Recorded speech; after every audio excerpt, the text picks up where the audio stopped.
In 1937, the Japanese declared war on China and invaded their country. The United States, who was friends with China, initially did not intervene in fear of provoking Japan. But after the Japanese murdered hundreds of thousands of unarmed Chinese civilians and the Japanese attacked an American warship, the United States was forced to step in. American officials responded to the Japanese aggression by placing serious economic sanctions and trade embargoes on Japan, believing this would cripple their war efforts in China, causing them to have to retreat. However, these sanctions and embargoes did not have this effect. Instead, they just angered Japan and made them even more determined to hold their ground in China. Over the next few years, the United States and Japan attempted to negotiate some sort of settlement, but neither side would make any concessions, and so neither side would budge. A few years later, on the morning of Sunday, December 7th, 1941, the Japanese launched a surprise aerial attack on the American military base in Pearl Harbor, Hawaii. After the 2-hour attack was done, over 2,400 Americans were killed, with another 1,000 wounded, and 300 airplanes and 20 ships were either destroyed or significantly crippled. The Japanese had hoped this attack would goad the United States into lifting the sanctions and embargoes they had placed on them from back in 1937. But instead, all the Japanese did was goad the United States into all-out war with them. One day after the Japanese attack on Pearl Harbor, the United States officially declared war on Japan, thus entering World War II. On the day the Japanese bombed Pearl Harbor, Jack Lucas, like every other American in the country, was glued to his radio listening to the news. He was devastated and shocked at this carnage he was hearing about in Hawaii.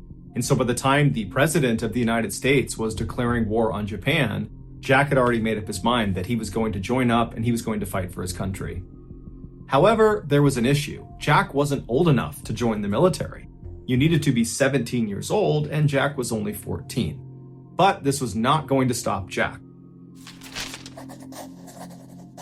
So he created this fake document that said he was 17 years old, and he forged his mother's signature on it.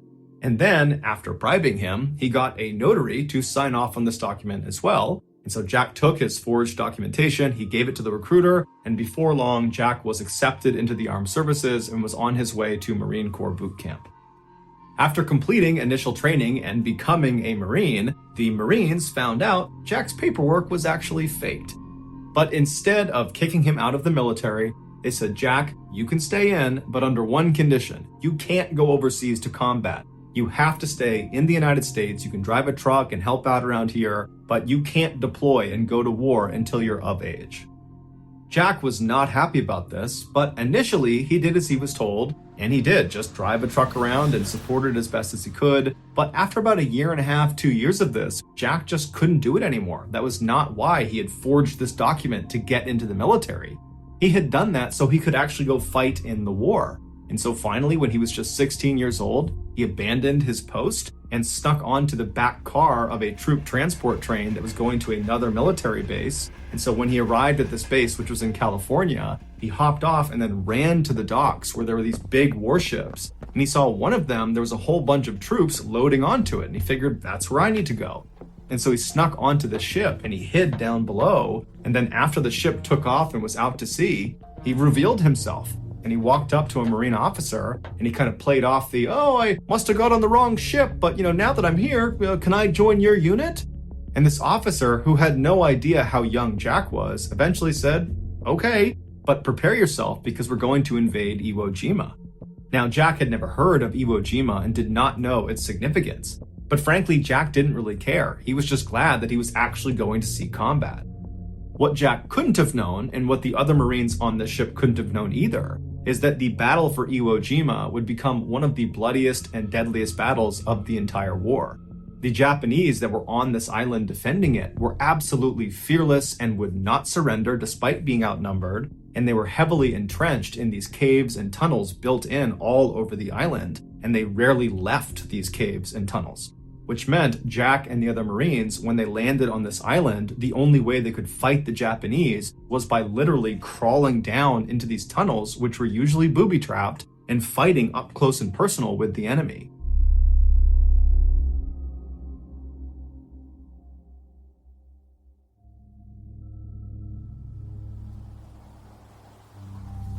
Jack's ship arrived off the coast of Iwo Jima in February of 1945 when Jack was still 16 years old.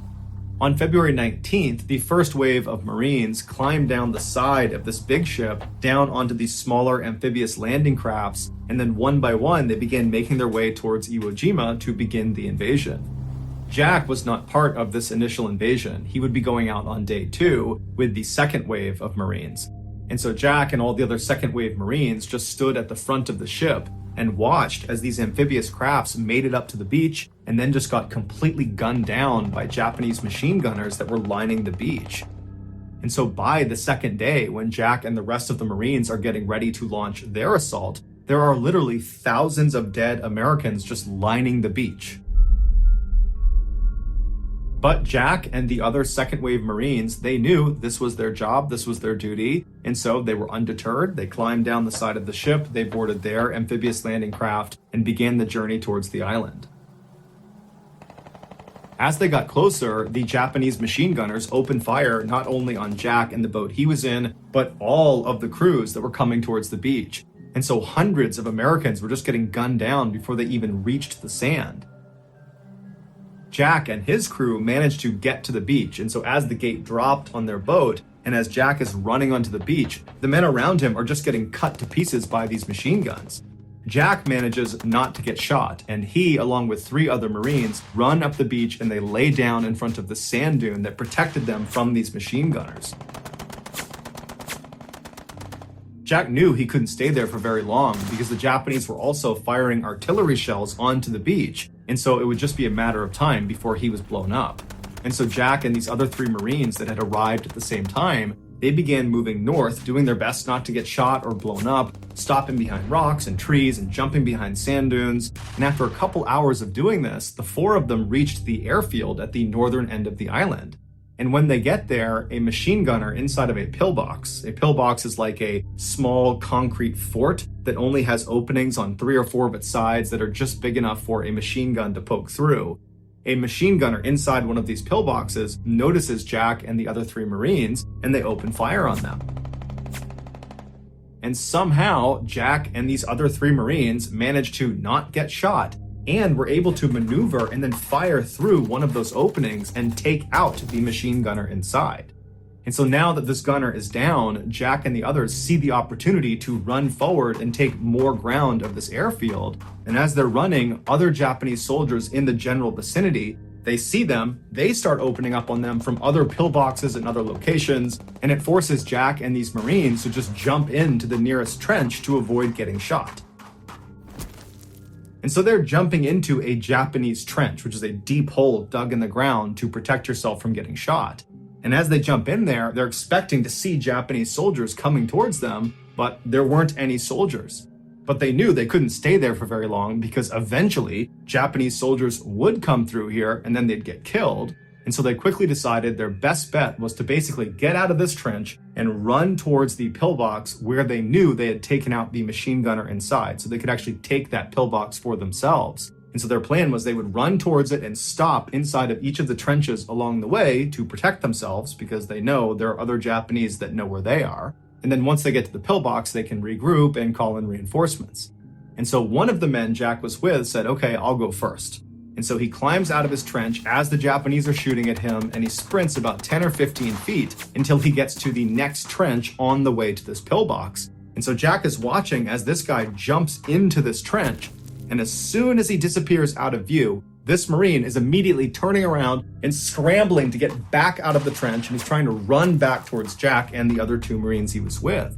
It would turn out this guy had jumped into another Japanese trench that was full of Japanese soldiers. He'd actually landed on top of an actual soldier. But these Japanese soldiers were so caught off guard by this, they didn't have time to react and shoot this Marine before the Marine was able to scramble out and get back to Jack and the others.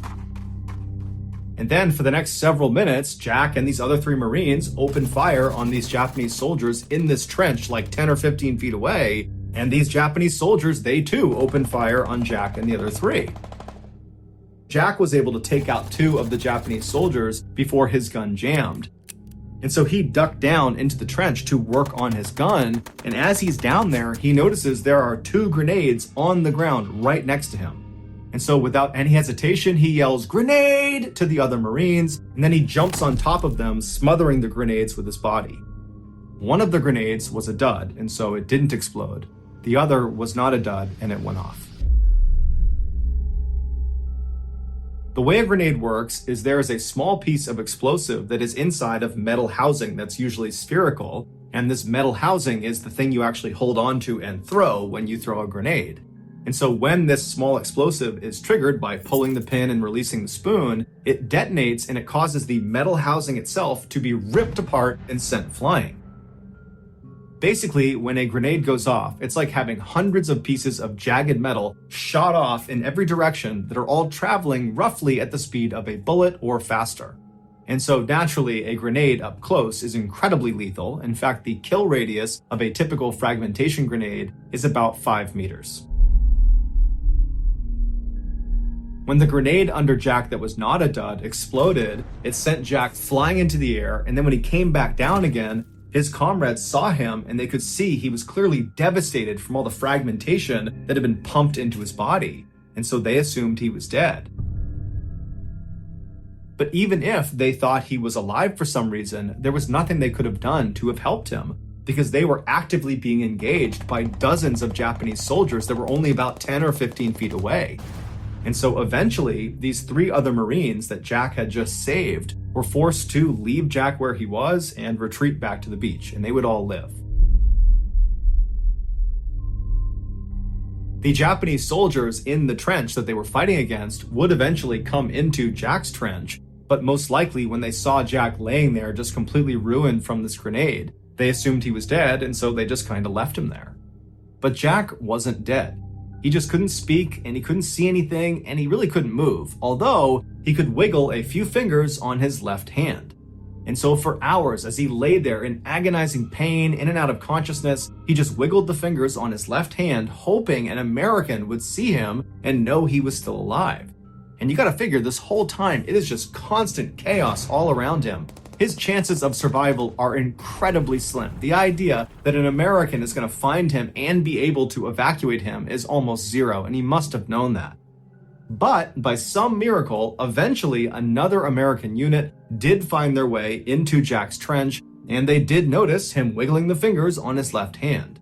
And so they were able to evacuate him from the trench down to the beach, and from there, under the cover of darkness, they were able to bring him out to a hospital boat offshore. And there he would begin the first of 26 major surgeries to remove the grenade shrapnel from his torso, his arm, and his face. Despite his grievous injuries, Jack would surprisingly make a full recovery. And 8 months after his injury, the President of the United States would award him the highest decoration for bravery, the Medal of Honor. He would be the youngest recipient of this award since the 1800s, and to this day, he is one of only a handful of miners to have won this award. Following his departure from the military, Jack would survive a near-death experience while skydiving when both of his parachutes, his main and his reserve, failed, and he just smashed into the ground, but somehow lived. He would also survive a very bad house fire, and he would survive an assassination attempt on his life by his ex-wife. And so naturally, he titled his memoir Indestructible. Jack would eventually die of natural causes on June 5th, 2008. He was 80 years old.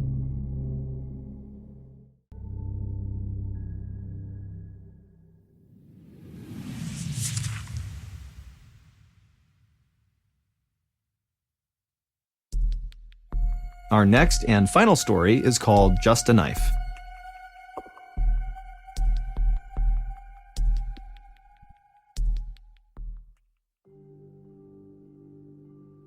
Born in South Texas in 1935, Roy Benavidez was orphaned as a young child and sent to live with his uncle. As a young teen, he had to drop out of school to work in the beet and cotton fields just to help support his family. When he turned 18, he decided he wanted to get away from his hometown and do something bigger with his life, and so he enlisted in the army, And shortly after that, he went to airborne school and then was assigned to the very famous 82nd Airborne Division. In October of 1964, Roy was a part of the first 125,000 Americans sent to Vietnam. While on a classified operation that required Roy to dress up as an enemy combatant, he stepped on a landmine in the middle of the jungle and nobody else was with him, so he's totally stranded. But fortunately, a squad of US Marines came upon him, but from what he was wearing, they assumed he was an enemy soldier, and so they almost walked past him, but someone thought to just flip him over and see who he was, and they discovered he was American and he had American dog tags on. And so he was evacuated from Vietnam and sent to an American hospital, and there a doctor would tell him that he had a serious spinal injury and that it was unlikely he would ever walk again. And Roy's first reaction was, please don't discharge me from the Army.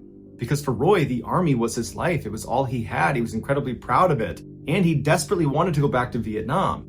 And so he pleaded with the doctors and the nurses, please let me have some time to try to regain my strength in my legs so that I don't get medically discharged. And so they said, look, you're gonna get medically retired if you aren't walking within the year. And so every night when his doctors and nurses would leave, he would fall out of his bed and then drag himself across the ground to the wall, and then he'd pull himself up and try to put weight on his legs and attempt to build strength back up and retrain himself how to walk.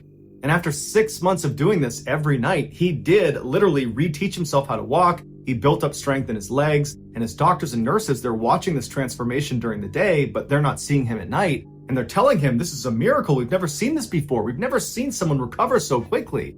And Roy just stayed quiet because he wanted to make sure he was allowed to keep doing that every night. And so finally, after those 6 months, his doctors and nurses agreed that, yep, he's good. He can stay in the Army. But the Army said they wanted him to take a desk job because he had already been so badly wounded in combat. And Roy didn't want that. He pleaded with them to let him go back to the 82nd, but they said, no, we're not going to risk you getting hurt again.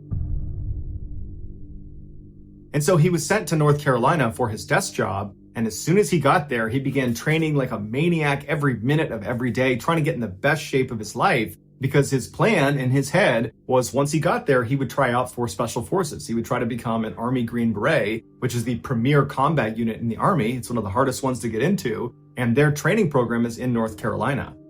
And so after a few months, he was in amazing shape and he asked his superiors, can I go try out to be a Green Beret? And they're like, I can't believe you're even walking, but you know what? You've come this far, you can go try out. And just a couple of months later, Roy Benavides was a Green Beret.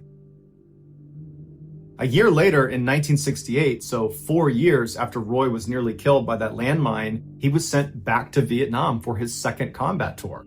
And as soon as he got there, the fighting was very intense. On May 2nd of that year, Roy had a day off, and he was spending his day off at a church service inside of their wooden shack they had built on their base. And while he was in there listening to the chaplain, he heard a radio call come out from the communications table that was just outside of the shack he was in, and it sounded like someone was in trouble. And so he ran outside to listen to the radio, and what he heard was this very desperate call from someone yelling into the radio, get us out of here. And in the background of this radio call is just a constant barrage of gunfire. The call for help came from a 12-man Army Special Forces team that had been ambushed by an entire North Vietnamese Army infantry battalion. To put that in perspective, that is 12 Special Forces members, of which many of them Roy knew personally, in the middle of the jungle, where on all four sides there are over 1,000 enemy combatants. As Roy is hearing this distressing transmission come across the radio, he hears overhead the sound of incoming helicopters. And he looks and he sees there's 3 birds that are coming towards their base. And so he runs over to the landing zone to greet the helicopters as they come in, and he can see as they're landing, they are all completely covered in bullet holes. And as soon as they touch down, Roy runs up to one of the door gunners, which is this 19-year-old kid, and he looks kind of dazed. And Roy asks him, what's going on? Where'd you guys just come from? Were you out there at that ambush site? Do you know what's going on with that 12-man team? And the door gunner just collapses into Roy's arms and dies. He had been shot up. These 3 helicopters had attempted previously to fly into the jungle and save that 12-man team, but they had been shot off and had been unsuccessful. Roy helped get the dead door gunner out of the helo, and then he turned to the pilot of this helo where the door gunner was, and he asked him, are you going to go back out there and try to save those guys? And the pilot was obviously so distraught about the death of his door gunner and also the fact that there are 12 men out there that they could not rescue, that he's chomping at the bit. He wants to go back out there.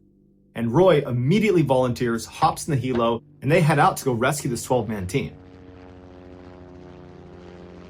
So not only are there only 2 of them, but Roy was so eager to volunteer himself, he forgot his gun.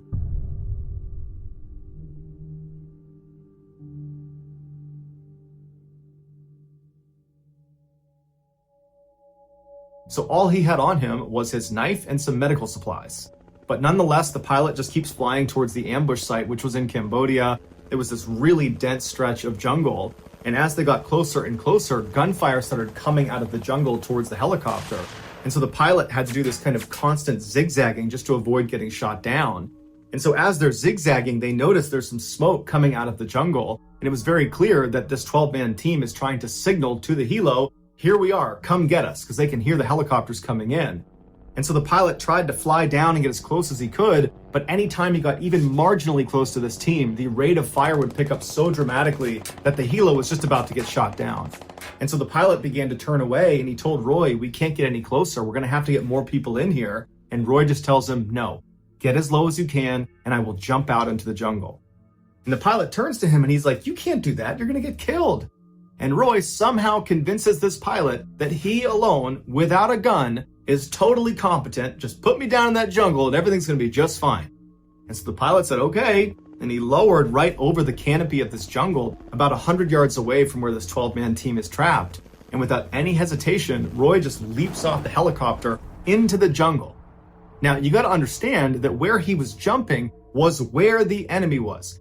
He was literally jumping, no parachute, no gun, no anything, just crashing through the canopy onto the jungle floor where he'll definitely be surrounded by enemy combatants.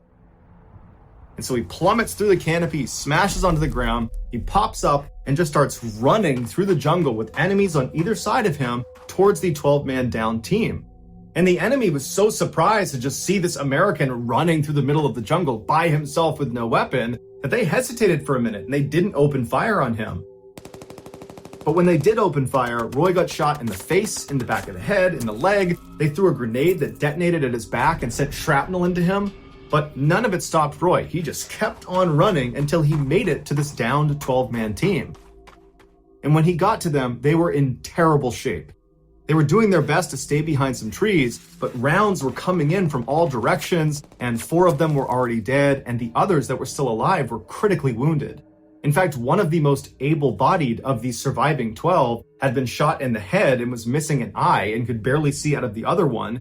And so he's fighting to stay conscious, and he's generally trying to shoot in one direction. But I mean, that's their best guy at this point, to give you a state of how they were doing. But Roy ran up to this guy, he pulled him down, he gave him a shot of morphine in the arm, and he repositioned him because he couldn't really see, and told him where to shoot his gun. And then, under a constant hail of bullets, Roy low-crawled to each of the other living team members and gave them morphine shots, and then began dragging each and every one of them away from the ambush site to this other area where there was better cover, and there was a nearby clearing that he believed a helicopter could land in if the pilot was really daring. On one of Roy's last trips back to the ambush site to get the last few surviving members, he saw 2 other men that were part of this team that had been totally cut off from the main group. And when Roy had jumped into the jungle and ran in, all his adrenaline had kicked up and he just hadn't done a head count. And so he didn't realize there were 2 other people over there. And so without any hesitation, he grabbed a gun off of one of the dead enemy soldiers and just began running towards this down 2-man team. And as he's running, he's shooting wildly in every direction, trying his best to suppress enemy fire, but it's really doing nothing. He's just dodging bullets as he's running. And right as he got close to the 2-man team, a bullet went flying through his thigh, just clean through his thigh, and it didn't slow him down. He got to the 2-man team totally unfazed, and he says, okay, get ready to move. He stands back up and he starts shooting again in both directions and tells them to crawl back to the main unit. And so he stands up and continues to shoot in both directions until these 2 men get back over to the main group. Once they were safely with the group, Roy again ran the gauntlet with this huge gaping hole in his thigh all the way back to the main group. And so now that Roy had a full head count of all of the living members of the downed 12-man team, and he had moved them all to this slightly safer area relatively with better cover and concealment, He threw a smoke grenade into the nearby clearing he had found in hopes that the helo pilot overhead would see the smoke and be willing to come down and land. The pilot that had dropped off Roy had not actually left the area. He had moved away from all the fighting, but he was loitering in case something like this happened. And so he saw the smoke, and without any hesitation, he flew right over, taking rounds the whole time, pinging off the side of his helicopter, and he touched down right in this tiny little clearing.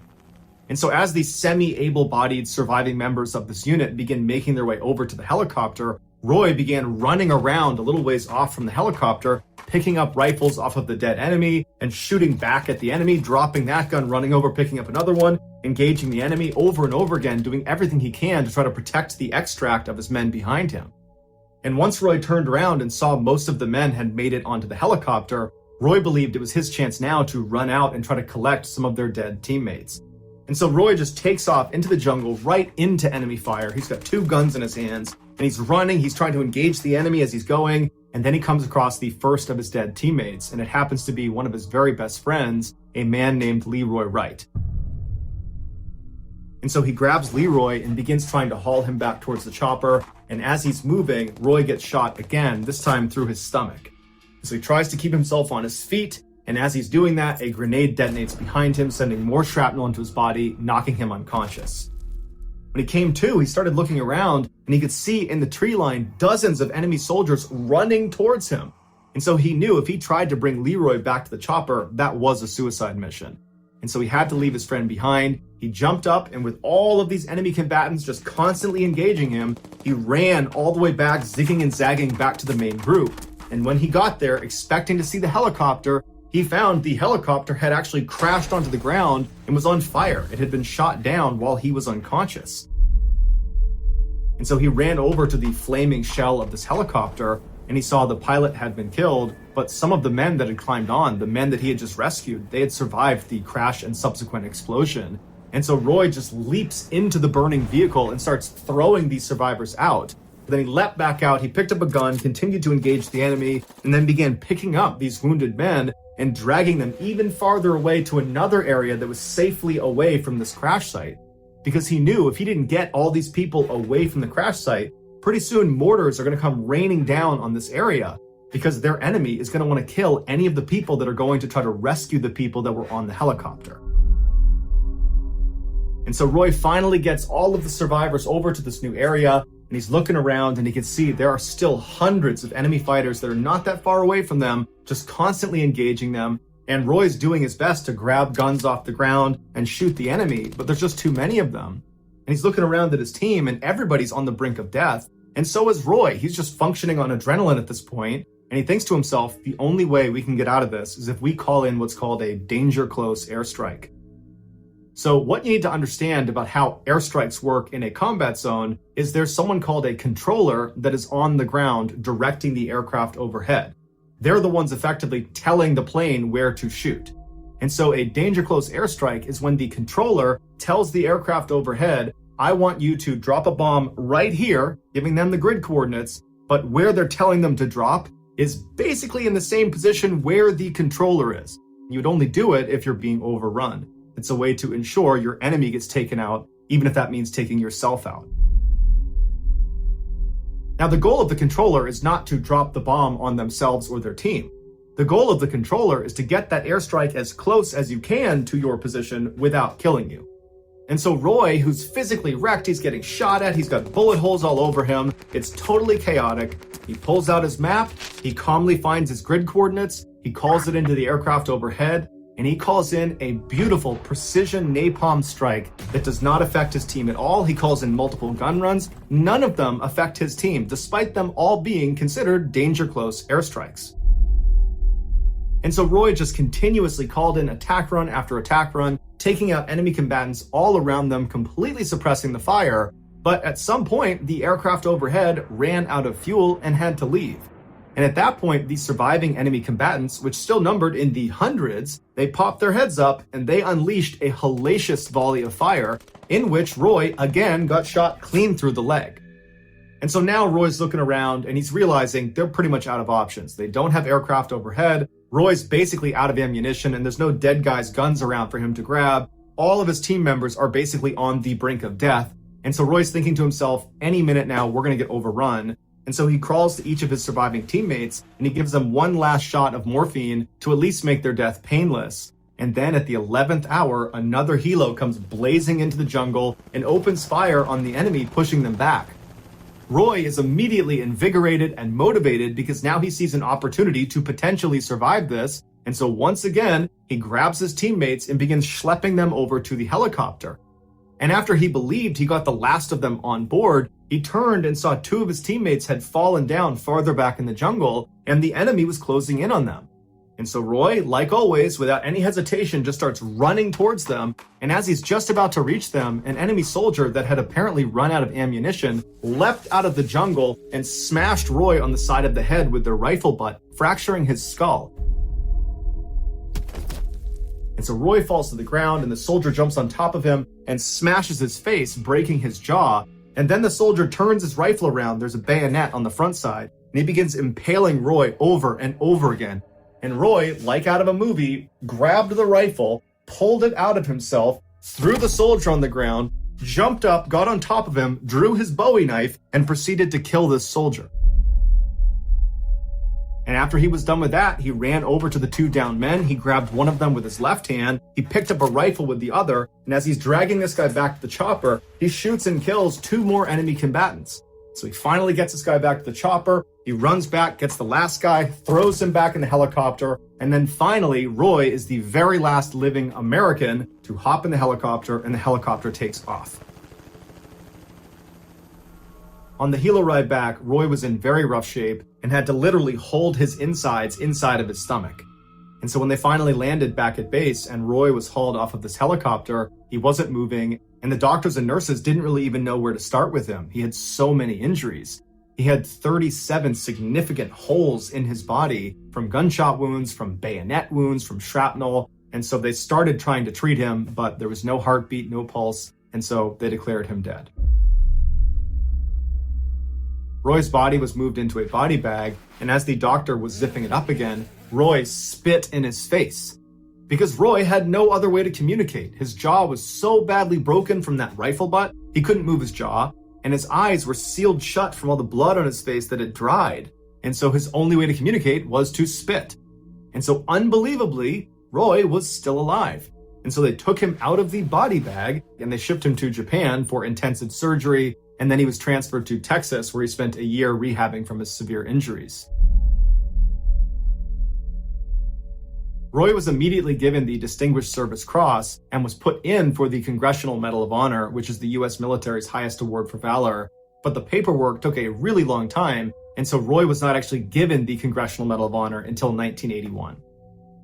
Of the 12 men that were trapped in that jungle, 8 would survive, all thanks to Roy Benavides. Roy passed away in 1998 as a result of complications from diabetes. He was 63 years old. A 28-year-old Russian man named Artyom Sidorkin started having severe chest pains, and at first he tried to ignore it, but it got so bad he could barely stand up, and then he began coughing up blood, and so finally he went to the emergency room. When he got there, even before the doctors examined him or gave him an x-ray, just based on the way he presented to them, being pale in the face and hunched over and very sick looking, they assumed this must be something very serious. So that day they brought Mr. Sidorkin in for an examination, and after talking to him and hearing about all of his symptoms and just looking at him, the assumption was he probably has a tumor in his lungs. And so they sent him in for an x-ray, and afterwards the radiologist looked at the x-ray and confirmed that, yep, there is a mass growing inside of your lungs. And so before they went to just start removing huge pieces of his lung, they told him that they would like to do a biopsy where they remove a small piece of the tissue and test it to see if it's cancerous or not. And so Mr. Sidorkin is terrified, but he says okay. He schedules his surgery. He goes in a couple days later, and the surgeon pulls out a piece of his lung tissue, and as it's sitting on the tray, he looks down at the tissue, the surgeon does, and he realizes there is something hidden inside of the tissue, as if the tissue was like an envelope holding something inside of it. And so he opened it up, and there, growing on the side of his lung, was a small fir tree. It was 5 centimeters long, it was green, it looked very lively, it was just a thriving little tree. The doctors believed Mr. Sidorkin, who was a botanist, had inhaled a seed of a fir tree, and it got lodged inside of his lung tissue. And then as it grew, its pine needles began piercing his blood capillaries, causing him to cough up blood. After the discovery of what was inside of his lung, a spokeswoman for the Royal Botanic Gardens in London said that it is possible for a seed to germinate inside of the dark, damp conditions inside of a lung, but it is unbelievably bizarre. When doctors informed Mr. Sidorkin that he did not have cancer, he had a tree, Mr. Sidorkin was shocked and he said, "I never got the sense that there was a tree growing inside of me." But more than shocked, he was just relieved that he was cancer-free. There is a picture of this tree inside of his lung tissue, but it's a bit graphic, so if you want to see it, go ahead and Google tree in lung and I'm sure you'll find it. Growing up, Pauline Dakin always suspected that there was just something off about her family. And years later, she would find out she was right. In 1970, when she was 5 years old, her parents, Ruth and Warren, separated. And to Pauline, it wasn't that much of a shock because her father, Warren, was a heavy drinker and he was extremely violent. But after they separated and Pauline, her mother, and brother had moved into another house on the other side of Vancouver, Canada, Pauline noticed her mom started to act really anxious all the time, but she never knew why. When Pauline was 9, her mother told her and her brother that they were going to go on a vacation to Winnipeg, which is 1,000 miles away from Vancouver. And so they loaded up the van, they hopped in, and they drove all the way to Winnipeg. And when they got out, they went inside their new vacation home, and Ruth informed her children that they were actually never going back to Vancouver. And when Pauline and her brother said, "Why? Dad's still back in Vancouver. I want to see Dad." But Pauline said, "Sorry kids, this is the way it has to be, and when you're old enough, I'll explain everything." Confused and sad, Pauline and her brother began starting a new life in Winnipeg. Over the next 4 years, Pauline never saw her father, and so she lost touch with him.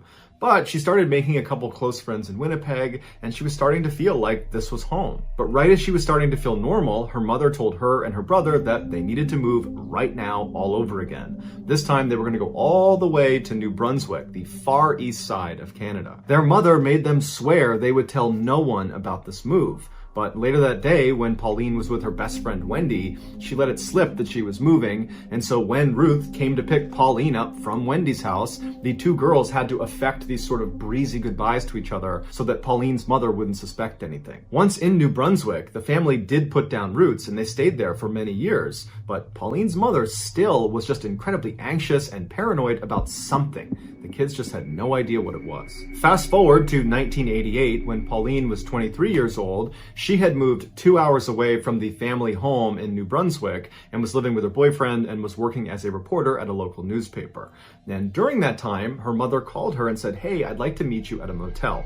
I'm finally ready to tell you everything about your childhood." Pauline was really intrigued and excited. This was a conversation that was literally decades in the making. And so Pauline eagerly went to the motel. She saw her mother waiting outside, kind of pacing around, looking very anxious. And so she walks up to her mom and she waves and she's about to speak when her mother just looks up at her and puts her finger over her lips, telling her to be quiet. And then she jams an envelope into Pauline's hands. And on the envelope, it just says, "Don't say anything. Put your jewelry inside of this envelope. It's probably bugged. I will explain everything inside. Just please don't speak." And so now Pauline's really confused, but she did as she was told. She took her jewelry off, put it in the envelope, and gave it back to her mother. And then the two of them silently walked into the motel, into the room where Pauline's mother was staying. When they went inside, there was a man sitting in the middle of the room that Pauline immediately recognized. It was the reverend of their church when they used to live in Vancouver. His name was Stan Sears, and Pauline's mother had been his secretary the whole time they'd gone to that church. Pauline always knew her mother and Stan were close friends, and in fact had kept in touch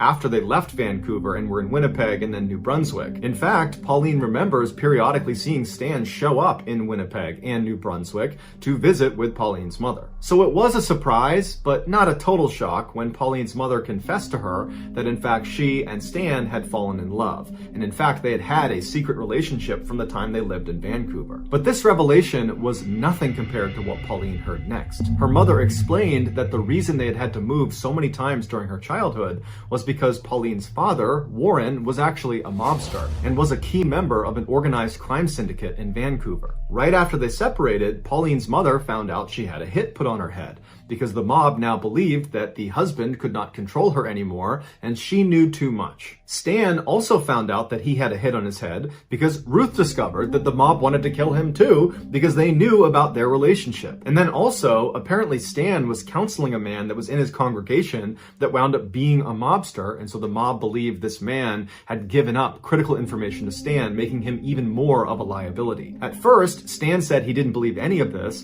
but when he found out the man he had been counseling had been assassinated, he knew it was true. They decided not to tell the police and instead go into hiding together because Pauline's mother knew what happened to families that snitched on the mob. They were made examples of. And so when Pauline and her family moved to Winnipeg and then to New Brunswick, Stan actually moved there as well in tandem, which is why Pauline had seen him periodically showing up at their house to visit with Pauline's mother. Pauline was understandably completely shocked, but at the same time, she was kind of happy to have some sort of explanation for all the strange things that had happened in her childhood. And so over the course of the next several hours, Pauline sat in this motel room with her mother and Stan and asked them every question she could think of. And she discovered that whenever she came home from school and she found her mother furiously pulling all the food out of the fridge and the pantry, throwing it all away with no explanation, that was actually because they found out the mob had tried to poison them. Or these 6 different times Pauline was unenrolled from the school she was at and then moved to a different school across town, that was because there was a credible threat the mob had discovered where Pauline was going to school. And so by the end of the weekend, Pauline not only learned about this totally crazy past she had,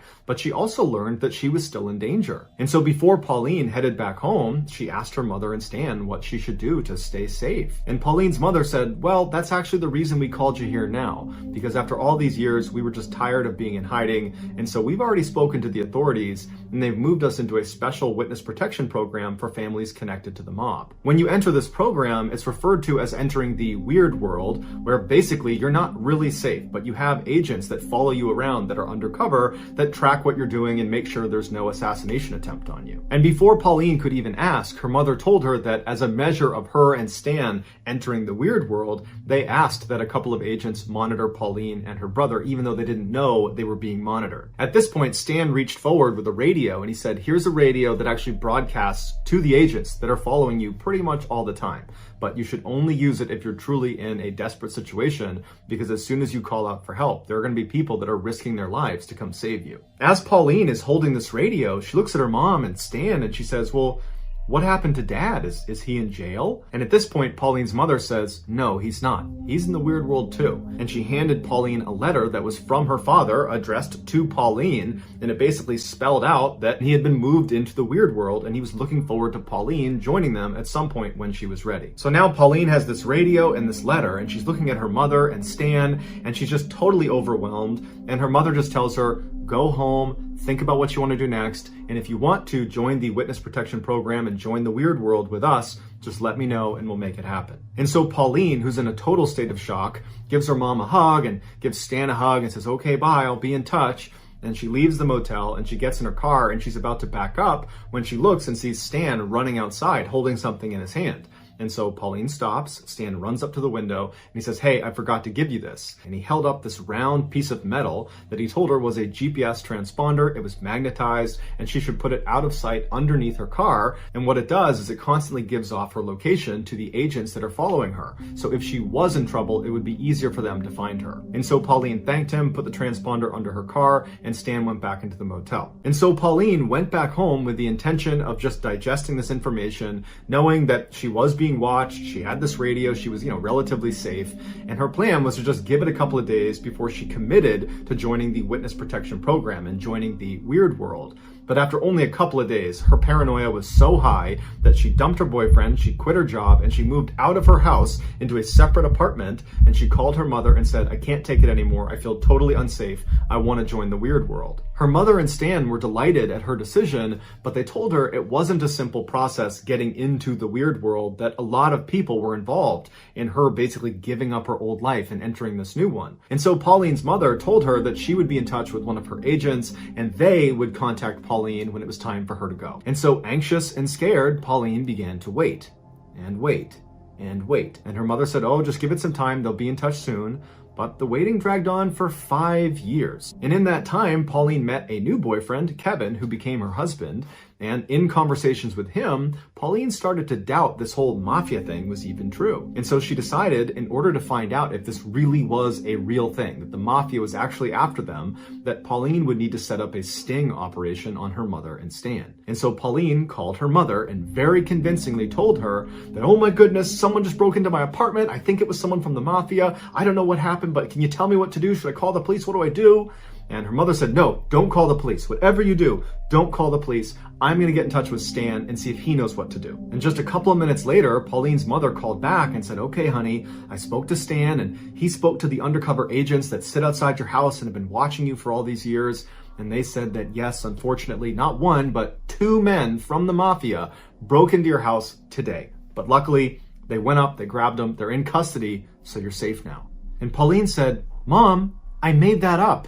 No one's been in my apartment. I've been here the whole day. I lied to you. No one broke in. And it was at this point that Pauline realized her mother and Stan had been living a lie since she was 5 years old.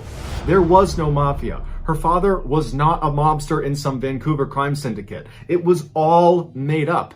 It would turn out Stan was suffering from something called delusion syndrome, where totally normal people that are totally lucid and have normal lives have one distinct delusion. And sometimes that delusion is not a big deal. But sometimes it is, like they believe the mafia is after them. And during his relationship with Pauline's mother, he passed on his delusion to her through something called folie à deux, which translates to madness for two, which is shared delusion syndrome, where someone who's delusional, who's a dominant personality, can pass that on to a subordinate personality. After confronting her mother and then also confronting Stan at a later date, neither of them said, this is a lie, you're right, you caught us, because they believed it, and they took to their graves the belief that the mafia was after them. Their biggest concern after Pauline said this isn't true was not that they had been exposed as potential frauds. It was that, oh no, Pauline's going to expose herself to the mafia because she's not using her GPS transponder or her radio or living in the weird world with us. She's going to get assassinated by the mafia. And so even though Pauline never got an apology from her mother or got to really talk about the insanity of this whole situation, because again, her mother and Stan took to the graves the belief that the mafia was in fact after them, Pauline ultimately made peace with the situation by writing a best-selling memoir called Run, Hide, Repeat. It is linked in the description below. Check it out. In November of 2004, 52-year-old Peter Porco and his wife, 54-year-old Joan Porco, were like so many other middle-aged, middle-class Americans. They lived in Del Mar, New York in a comfortable two-story home, and they worked for a living. Peter was an appellate court clerk and Joan was a speech pathologist. They had been married for over 30 years and they had two sons. Christopher was a 21-year-old student at the University of Rochester, and his brother, Jonathan, was a 23-year-old naval officer stationed at a submarine base in Groton, Connecticut. On Monday, November 15th, 2004, Peter woke up to start his typical Monday morning work routine. He got up, he got out of bed, he went to the bathroom, he relieved himself, he looked in the mirror, he shaved, he got dressed in his work clothes, he went downstairs, he put on a pot of coffee. While the coffee was brewing, he unloaded the dishwasher and then put the dirty dishes into the dishwasher and started it. He wanted to get his newspaper, so he went outside, he got his newspaper, but he realized he locked himself out of the front door, so he got the spare key out from underneath the mat, opened the front door, went inside, he sat down, had some coffee, read the newspaper. After a few minutes, he put his coffee cup in the sink, he packed himself a lunch in his lunchbox, and then he headed for the door to head for work. Peter was known as a very reliable employee who was also very punctual and rarely missed work. So when he didn't get to work that Monday morning, the court was a little bit confused. They called him to see if he was okay. He didn't pick up. So they dispatched a court officer to go make sure he was okay. And so the officer arrives at his house. He sees cars in the driveway. The front door's shut. He goes up. He knocks on the door. Nobody answers. He tries the handle of the front door. He realizes it's open. So he opens the door and he yells out, "Hey, I'm just looking for Peter." And the door hits something on the ground. He pokes his head inside and looks down, and there on the ground, the thing blocking the door, is Peter Porco's body. He's clearly deceased, and he clearly has a massive head wound. The court officer steps outside immediately, calls 911, local police show up, they go inside, and sure enough, Peter is dead. They go upstairs and they find his wife, Joan, in bed, also with a massive head wound, but she was still alive. Joan was rushed to a hospital where she underwent emergency surgery and then was put into a medically induced coma. Meanwhile, the police began their investigation into who could have done this. They quickly discovered that the home's alarm system had been smashed and a phone line, because there still was landlines at the time, had been cut from the outside, and a screen in one of the windows had been slashed that looked like the way someone climbed into the house. However, nothing appeared to have been stolen because police almost immediately found Peter's wallet with money inside of it still sitting in the house, as well as very expensive jewelry that belonged to Joan still sitting in the house. As they continued to search the house, they discovered a fireman's axe that belonged to the Porcos hidden inside of one of the bedroom closets, and it was very clear this was the murder weapon. The Porco sons had been away during this attack. John was on his submarine in Connecticut, and Chris was at the University of Rochester. And in fact, Chris found out about the attack on his parents when he saw a news report, because this story of this innocent, typical-seeming American couple in a quiet suburb getting struck down by some axe-wielding maniac had gone totally viral, and it was all over the news. And so Chris called the police to get more information about his parents' death. Here's the recording. Hi, my name is Chris Porco. I was just called by the Times-Union saying that my parents were found dead this afternoon. I was wondering if you had any information for me. Hey, Chris, whereabouts are you? I'm at school in Rochester, New York. Okay, you're in Rochester? Yes. Okay, and you're hearing from the Times-Union? Yeah, they said my parents were found, I guess, dead. I don't know. They didn't say how or anything. So you will be here probably, you're going to go right to Albany Med? I don't know. I don't even know where my mom is, but... Yeah, she is at Albany Med. Okay. Do you know her condition? No, because I haven't talked to her. Let me give you my pager number. As you can tell, Chris is extremely emotional. He's beside himself. He can barely speak. He's so upset about what's happened to his parents. No, actually, he sounds as calm as if he's ordering a pizza, because Chris Porco was actually a psychopath, and he was the one who attacked his parents with the axe. As it turns out, Chris was failing at school and taking out huge loans in his father's name by forging his signature, and his father found out about it. So Mr. and Mrs. Porco write their son a strongly worded email where they tell him this behavior has to stop, and they're very disappointed in him, but they love him and they will help him get back on his feet. Chris responded by driving home in the middle of the night, sneaking into his house and attacking his parents with an axe. While this case is already disturbing and horrific and tragic, it's what happens to Chris's father after the attack that makes it one of the most brutal cases of all time. After being struck 16 times in the head and laying unconsciously in his bed as his son snuck out of his house, Peter suddenly sat up and began his morning routine. He got dressed, he went to the bathroom, he shaved, he went downstairs, he made coffee, he did his chores, he went outside to get the newspaper, he got locked out, he got the key from under the mat, went back inside, he packed his own lunch. When he was finally ready to go, he headed for the door and then he collapsed and he died.